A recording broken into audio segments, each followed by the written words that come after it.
مگر جو حق دیا شریعت نے اس حق کو استعمال کر لیا کہ میں تو نہیں مانتی یا رسول اللہ، یہ تو میرا خانگی معاملہ، اور حضور دے رہے ہیں رائے، اگر حکم شرعی ہوتا تو سر جھکا ہوا تھا، پھر تو بولنے کی گنجائش نہیں۔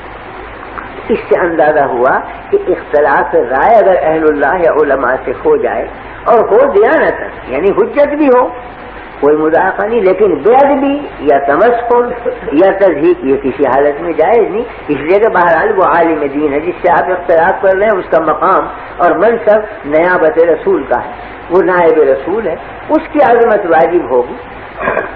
آپ امام ابی حنیفہ کے فقہ پہ عمل کرتے ہیں، 50 مسئلوں میں خلاف کرتے ہیں امام شافعی، لیکن ادنا درجے میں بے ادبی ذرہ برابر امام شافعی رحمہ اللہ کے قلب میں نہیں آ سکتی مومن کے، اس لیے کہ جیسے امام ابی حنیفہ واجب التعظیم ویسے امام شافعی واجب التعظیم، دونوں آفتاب اور مہتاب ہے دین کے، دونوں سے نور حاصل ہو رہا ہے، برکت حاصل ہو رہی ہے، تو کس طرح سے جائز ہے کہ ادنا درجے کی گستاخی؟ تو گستاخی کرنا جہالت کی علامت ہے، استہزاء کرنا جہالت کی علامت ہے۔ موسیٰ علیہ السلام نے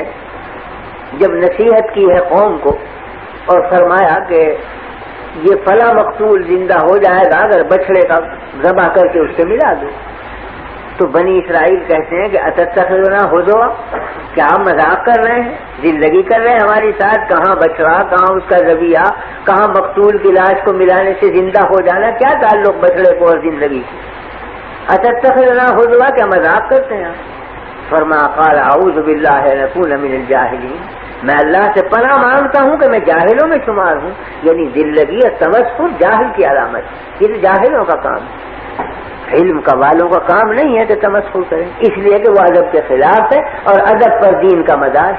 تو تمسخر بے ادبی اور بے ادبی سے دین ضائع ہوتا۔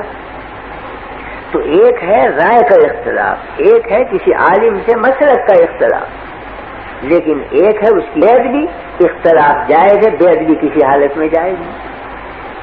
میں نے حضرت مولانا تھانوی رحمۃ اللہ علیہ کو دیکھا، مولانا احمد رضا خان صاحب مرحوم سے بڑا اختلاف،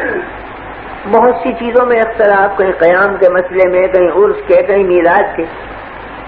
لیکن جب مجلس میں ذکر آتا تو فرماتے مولانا احمد رضا خان صاحب مرحوم، یہ فرماتے۔ ایک دفعہ مجلس میں بیٹھنے والے ایک شخص نے کہیں بلا مولانا کے احمد رضا کہہ دیا، تو حضرت نے ڈانٹا اور خفا ہوئے، فرمایا عالم تو ہیں اگر کہ اختلاف ہے رائے کا، تم منصب کب کی بے احترامی کرتے ہو، کس طرح جائز؟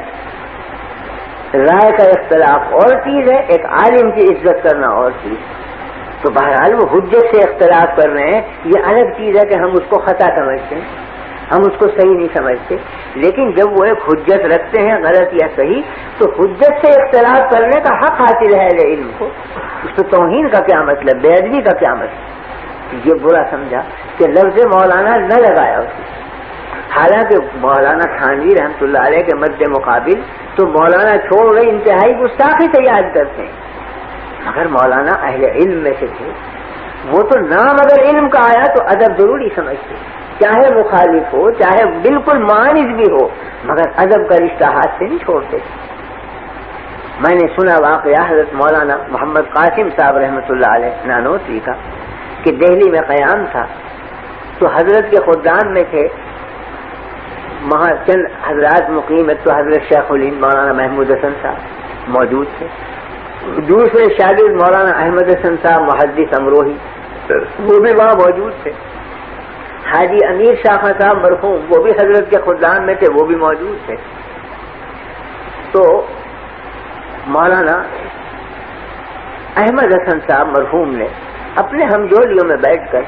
یہ فرمایا کہ بھائی دلی میں لال کنویں کی مسجد کے جو امام ہیں ان کی قرات بہت اچھی ہے،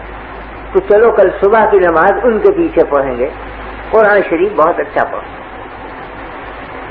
تو شیخ الہند رحمۃ اللہ علیہ نے غصے میں فرمایا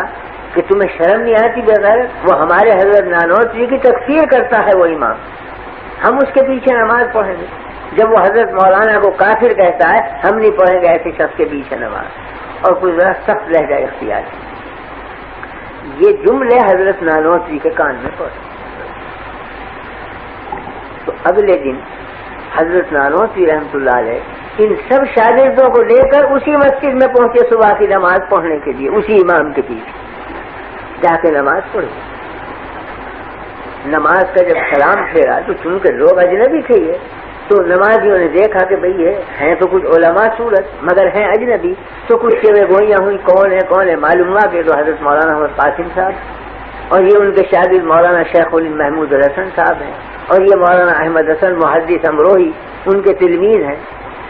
اب امام کو سخت حیرت ہوئی کہ میں تو انہیں رات دن کافر کہتا ہوں اور یہ نماز پڑھیں آج۔ تو خود بڑھے وہ امام اور کہا کہ حضرت میں آپ کی تکفیر کرتا تھا اور میں آج شرمندہ ہوں کہ آپ میرے پیچھے نماز پڑھیں، حالانکہ میں نے آپ کو کافر کہا۔ فرمایا مجھے قدر ہے آپ کے کافر کہنے اور میں آپ کی اور زیادہ عزت بڑھ گئی میری نگاہ میں چونکہ آپ نے کافر کہا مجھے۔ کیوں؟ اس واسطے کہ آپ کو یہ روایت پہنچی کہ میں توہین کرتا ہوں رسول اللہ صلی اللہ علیہ وسلم کی، تو آپ کی غیرت ایمانی کا یہی تقاضا تھا کہ آپ مجھے کافر کہیں۔ ہاں البتہ شکایت اتنی ہے کہ وہ روایت غلط پہنچی، روایت کی تحقیق کر لینی چاہیے تھی کہ میں نے کی بھی ہے توہین یا نہیں، لیکن بہرحال تکفیر کی بنا ہے توہین رسول، اور توہین رسول جو مسلمان سنے گا تکفیر واجب ہے کرنا، کہ وہ کافر کہے وہ دائرہ اسلام سے خارج ہو گیا جو توہین کرے نبی کریم صلی اللہ علیہ وسلم کی۔ تو فرمایا میرے دل میں قدر ہے آپ کی قوت ایمانی کی کہ آپ نے مجھے کافر کہا، اس لیے کہ آپ کو یہ خبر پہنچی کہ میں توہین رسول کرتا ہوں۔ ہاں شکایت اتنی ہے کہ آپ تحقیق کر لیتے کہ یہ خبر صحیح ہے یا غلط، تو میں عرض کرنے یہ آیا ہوں کہ یہ خبر غلط ہے، اور میں خود اس شخص کو دائرہ اسلام سے خارج سمجھتا ہوں جو ادنیٰ درجے میں بھی توہین کرے نبی کریم صلی اللہ علیہ وسلم کی۔ اور اگر آپ کو یقین نہ آئے اور آپ سمجھتے ہیں میں کافر ہوں، میں اب آپ کے ہاتھ پر اسلام قبول کرتا ہوں، اشہد ان لا الہ الا اللہ و اشہد ان محمد رسول اللہ۔